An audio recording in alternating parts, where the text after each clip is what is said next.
Les adventistes sont-ils les seuls à s'inquiéter du nationalisme chrétien? Découvrez-le aujourd'hui sur The Prophetic Eye. J'ai un rituel à chaque fois que je publie une vidéo, et ça se passe un peu comme ça. J'ouvre la vidéo, je la laisse tourner jusqu'au bout juste pour m'assurer qu'elle est correcte et qu'il n'y a pas d'erreur. Et puis si tout semble correct, je la rends publique. Puis je mets un pouce bleu parce que, vous savez, ça aide l'algorithme de YouTube à suggérer la vidéo. Indice. Quoi qu'il en soit, depuis que j'ai publié l'épisode de The Prophetic Eye sur le nationalisme chrétien, quelque chose d'intéressant a commencé à se produire pendant que j'étais sur YouTube. J'ai commencé à recevoir des suggestions de vidéos de personnes qui étaient très préoccupées par la montée du nationalisme chrétien et le danger qu'il représente pour la liberté religieuse. Mais voilà, beaucoup de vidéos que j'ai vues ne sont pas produites par des adventistes du 7e jour. Ces vidéos sont réalisées par d'autres chrétiens et, dans certains cas, par des personnes qui ne sont même pas chrétiennes du tout. C'était tellement fascinant et excitant pour moi de voir ça, parce que pour la plupart, ils ont parfaitement raison sur leurs préoccupations et je veux que vous y jetiez un œil par vous-même. Nous sommes ici pour parler d'un nouveau livre que vous venez de publier, American Idolatry. Comment le nationalisme chrétien trahit l'évangile et menace l'Église. Les gens voient qu'il n'est pas forcément nécessaire de s'éloigner du christianisme. Il existe des expressions qui s'opposent à ce type de nationalisme chrétien politisé qui ne profite qu'à un groupe particulier. Les efforts, bien qu'infructueux, visant à modifier la Constitution pour y inclure le nom de Jésus et déclarer les États-Unis comme une nation chrétienne, ne joueront sans doute pas un grand rôle dans les élections de 2024. Nous avons d'éminents républicains qui s'identifient comme nationalistes chrétiens. Lauren Boebert appelle littéralement à la dissolution de la séparation entre l'Église et l'État. Ce n'est pas ce que nos pères fondateurs voulaient. Et j'en ai marre de cette séparation de l'Église et de l'État. Ce n'est pas dans la Constitution. C'était écrit dans une lettre puante et cela ne veut rien dire de ce qu'ils disent. Et c'est pour cela que certains qualifient ce mouvement de plus grande menace pour la liberté religieuse dans le pays.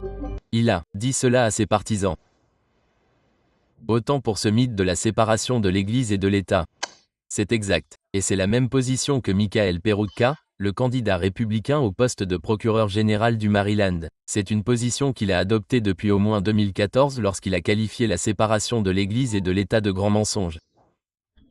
Et il a ajouté, « Il ne peut y avoir de séparation entre Dieu et le gouvernement parce que c'est lui qui l'a créé. » Alors, qu'en pensez-vous? À mon avis, tout est là. Les préoccupations concernant la séparation de l'Église et de l'État, les préoccupations concernant la perte de la liberté religieuse, les discussions sur la Constitution, tous les principes que nous trouvons dans la grande controverse sont mis en évidence par ces personnes qui ne sont pas adventistes. Et dans certains cas, comme je l'ai dit, ils ne sont même pas chrétiens. Et pourtant, ils prêchent les principes du message du troisième ange sans même s'en rendre compte.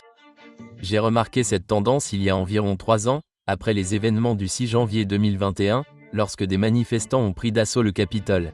Les gens en parlent encore aujourd'hui. Alors que les gens regardaient initialement cela et s'inquiétaient pour Donald Trump, je regardais les scènes diffusées à la télévision.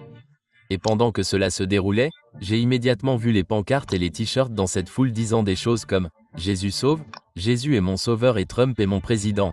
Je me lève pour le drapeau et je m'agenouille pour la croix. Maintenant, soyons très clairs.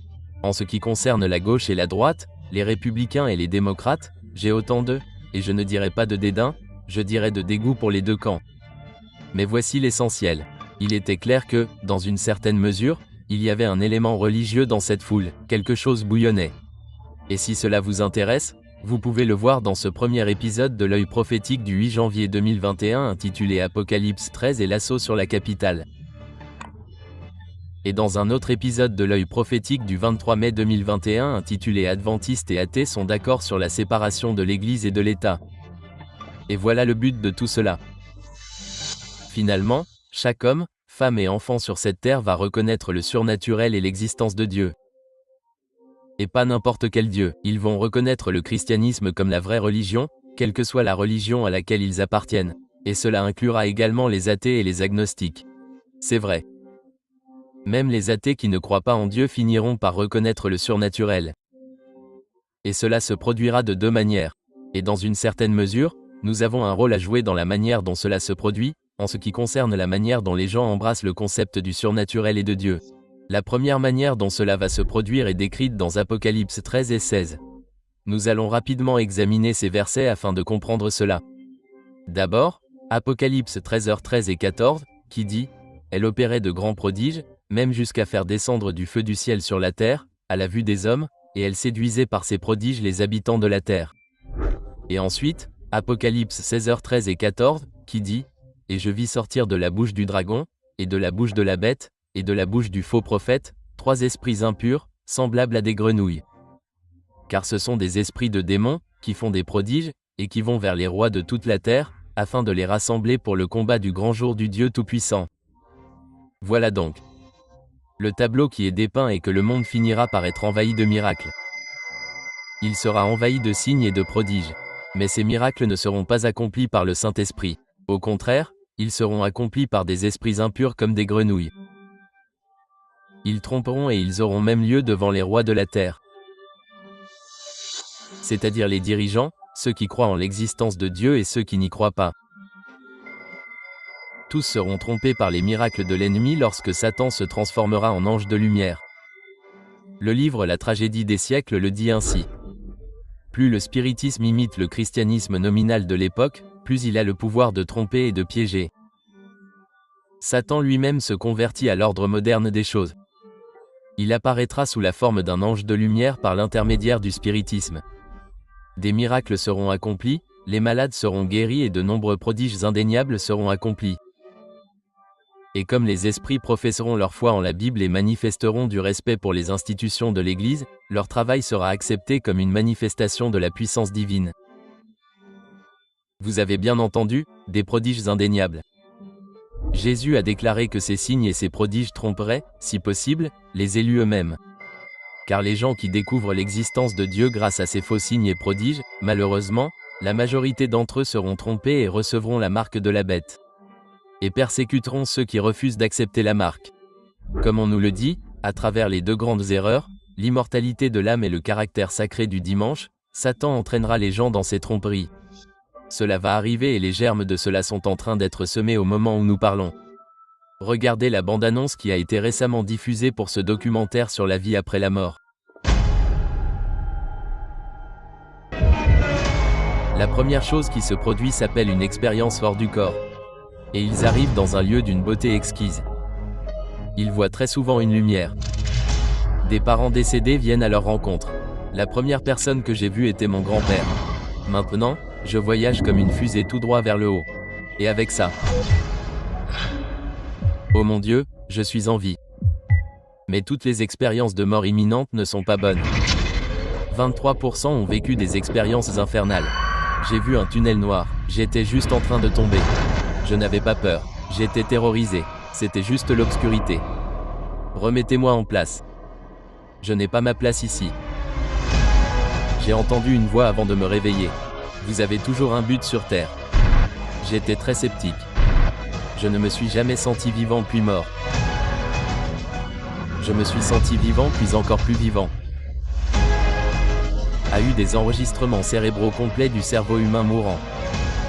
Même s'il était inconscient, ils ont pu fournir des preuves corroborantes. Elle a décrit quelque chose qu'elle ne devrait tout simplement pas savoir. Ce n'est pas juste. Vous ne pouvez pas être mystifié par cette question. Que se passe-t-il après la mort? Cela montre vraiment qu'il y a une vie après la mort.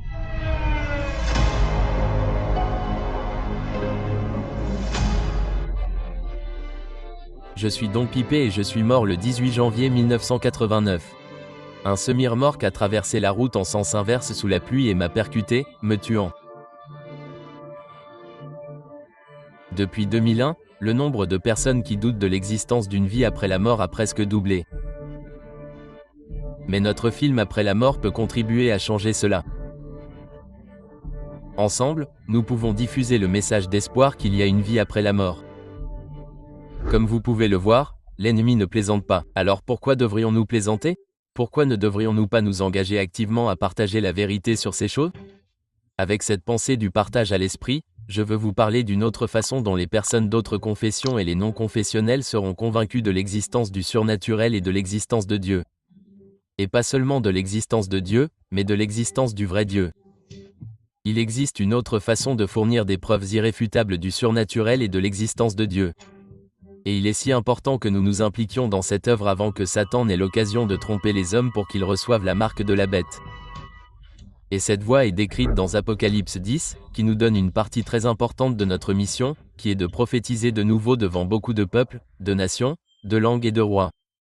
Pourquoi Dieu a-t-il donné cette instruction? Pourquoi la prophétie est-elle si importante, en particulier à cette heure de l'histoire de la terre? Je vais laisser Dieu parler pour lui-même alors qu'il lance un défi à tous les autres dieux et à tous les peuples qui rejettent son existence.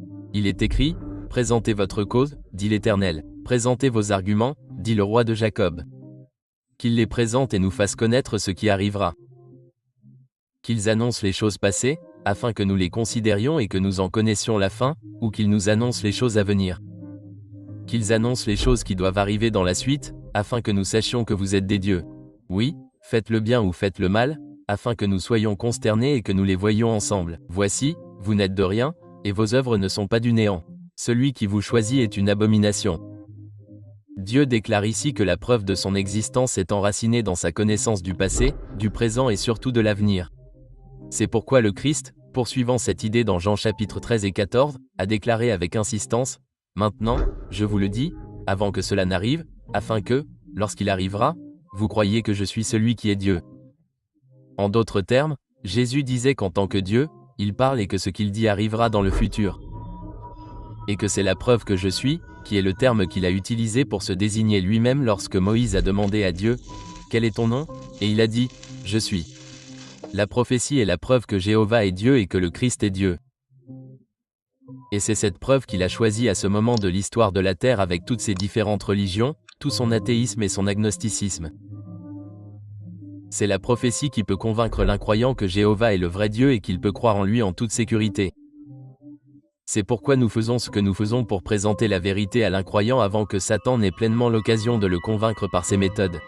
Et afin de bien faire comprendre ce point, je veux que vous regardiez cet extrait de l'émission d'Oprah Winfrey il y a plus de 15 ans. Il s'agissait d'un documentaire sur Jean de Dieu. Le docteur Jeff Riger s'est rendu au Brésil, tout comme Suzanne Cazet à qui vous avez parlé plus tôt. Le docteur Reher s'est rendu en tant que sceptique, un sceptique convaincu, n'est-ce pas? Parce que vous espériez découvrir ce que vous croyez être la vérité derrière la forme controversée de guérison de Jean de Dieu. Mais une fois sur place, il ne savait plus quoi faire. Croyez-le, regardez. La majorité des guérisons n'impliquent pas de contact physique. Le docteur Jeff Reger, professeur de psychiatrie dans une université de l'Ivy League et titulaire d'une maîtrise en théologie, s'est rendu à Abba pour voir par lui-même. La plupart des opérations qu'il pratique sont ce qu'il appelle des opérations invisibles, où des esprits effectuent des opérations invisibles sur les personnes présentes dans la pièce.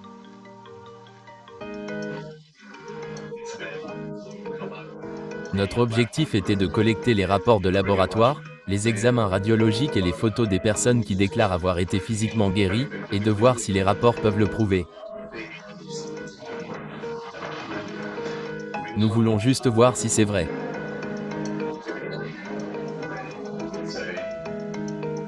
Si c'est vrai, alors c'est un destructeur de vision du monde pour moi, car cela signifie qu'il se passe des choses que je ne sais pas comment expliquer. Le docteur Reger a passé du temps dans la salle de guérison de la Casa, où se déroule la majeure partie du travail de Jean de Dieu. Puis j'ai commencé à méditer sur moi-même et je me souviens avoir vu dans mon esprit des personnes entourées d'une lumière blanche. C'était très intense et je savais que tout allait bien, que tout était vraiment de l'amour, que tout allait vraiment bien. Connecté et cela s'est produit en l'espace de 5 minutes environ, puis tout était terminé.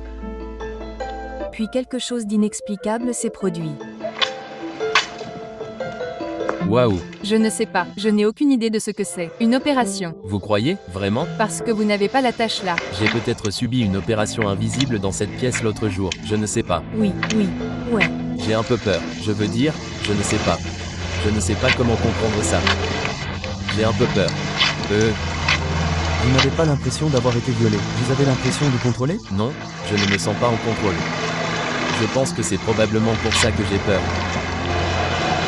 Ça ne coagule pas aussi vite que vous le pensez. Je n'ai pas de trouble de la coagulation. Alors, expliquez-moi ce qui s'est passé là. Qu'est-ce que c'était? Vous marchiez dans la rue et vous vous êtes mis à saigner. Je n'ai aucune idée de ce qui s'est passé là. Je veux dire que ça a tout changé dans ma vie, mais je ne comprends pas vraiment. Pas encore. C'était il y a probablement 7 ans maintenant, probablement. Je ne comprends toujours pas. Ce que vous venez de voir, C'est un sceptique dont la vision du monde a complètement changé en un instant après avoir été confronté à un seul miracle. C'est exactement ce qui va se passer à l'avenir. Et c'est pourquoi nous devons atteindre ces chrétiens et non-chrétiens, car ils ne comprennent pas la situation dans son ensemble et ils ne comprennent pas où tout cela nous mène. Ils ne comprennent pas que bientôt les signes et les miracles vont amener les gens à supprimer la séparation de l'Église et de l'État et à mettre en place une loi sur le dimanche. Les chrétiens et les non-chrétiens qui tirent la sonnette d'alarme sur la montée du nationalisme chrétien savent que quelque chose ne va pas. Ils savent que ce n'est pas bien. Ils comprennent une partie, mais ils ne comprennent pas, si vous voyez ce que je veux dire. La majorité d'entre eux ne savent pas que le message qu'ils proclament maintenant a été proclamé par les adventistes depuis plus de 100 ans. Depuis 1888, lorsque le sénateur Blair a tenté de faire passer une loi sur le dimanche, jusqu'à ce que le message soit adopté par les adventistes, Jones a défendu la cause de la liberté religieuse lorsqu'il a constaté les dangers que représentaient les lois du dimanche qui étaient appliquées à l'époque. À l'époque, on ne parlait pas de nationalisme chrétien, mais c'était du nationalisme chrétien. Nous avons simplement donné un autre nom au mouvement. Mais c'est le même problème, essayez de reprendre ce pays pour Dieu. Comme je l'ai dit, il y a d'autres personnes que les adventistes qui voient ce qui se passe, mais qui ne comprennent pas pleinement ce qu'elles observent. Tout comme certains qui s'emploient activement à légiférer sur le repos dominical ne comprennent pas pleinement ce qu'ils font. Et vous pouvez le lire ici même dans le livre Testimony volume 5. Il est écrit, Dieu a révélé ce qui doit arriver dans les derniers jours afin que son peuple soit prêt à résister à la tempête de l'opposition et de la colère. Ceux qui ont été avertis des événements qui les attendent ne doivent pas rester assis dans l'attente calme de la tempête à venir, se réconfortant en pensant que le Seigneur abritera ses fidèles au jour de la détresse. Nous devons être comme des hommes qui attendent leur Seigneur, non pas dans une attente oisive, mais dans un travail sérieux avec une foi inébranlable. Ce n'est pas le moment de laisser nos esprits s'occuper de choses d'importance mineure. Pendant que les hommes dorment, Satan s'active à arranger les choses afin que le peuple du Seigneur n'obtienne ni miséricorde ni justice. Le mouvement de la loi du dimanche progresse désormais dans l'obscurité. Les dirigeants cachent le véritable problème et beaucoup de ceux qui s'unissent au mouvement ne voient pas eux-mêmes si le courant sous-jacent tend à se propager. J'espère que vous avez compris. Les dirigeants cachent le véritable problème. Et la plupart des gens qui s'impliquent dans ces mouvements n'ont aucune idée de ce qu'ils font. Ils se laissent simplement porter par le courant, mais Dieu a effectivement révélé ce qui se passe et où cela nous mène. Et lorsque les chrétiens sincères, les juifs, les musulmans, les hindous, les athées, les agnostiques et tous ceux qui sont sincères, verront finalement la liberté religieuse être supprimée, lorsqu'ils verront les menaces de persécution et qu'ils commenceront eux-mêmes à tirer la sonnette d'alarme, comme beaucoup le font maintenant, ils verront aussi autre chose. Ils verront un groupe de personnes qui prophétisent à ce sujet depuis plus de 100 ans. Et ils verront que les prophéties et les preuves contenues dans les livres de Daniel et de l'Apocalypse sont vraies. Ils verront que des livres comme la Grande Controverse qui expliquent les prophéties de Daniel et de l'Apocalypse sont également vrais. Ils verront que Dieu a effectivement un peuple de la fin des temps qui garde les commandements de Dieu et a le témoignage de Jésus qui est l'esprit de prophétie.